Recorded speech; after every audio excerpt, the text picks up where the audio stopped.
duk lokacin da ake wani abu na alkhairi idan ka je ka jiyo wannan alkhairin to kakka yadda wannan alkhairin ya tsaya iyakan ka kai kadai ka je ka jawo wa'insu ma su shigo ko da ma alkhairin duniya ne ka je wani gari ka gana kasuwanci ana cuwa-cuwa ana samun kuɗi na halal to sai ka zo ka jawo 'yan garin ku ko haka kabilun nan suke. Wata ran na taba zuwa Radio Freedom maka wani program wani yake ba mu labari yake cewa akwai wani da aka kawo wani kabila ne ba zan faɗi sunan kabilan ba gadi ne ya kawo shi Radio Freedom amma a kwana a tashi ya ringa jawo ƴan uwan shi sai da ya zama akwai ƴan wannan kabilar masu yawa a wannan gidan rediyon suna aiki.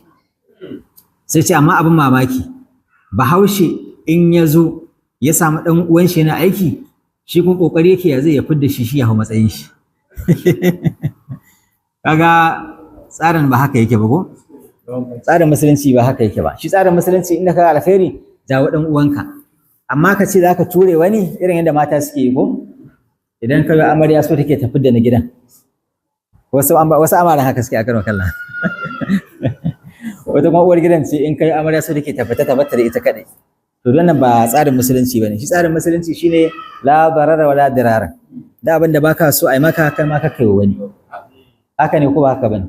To da haka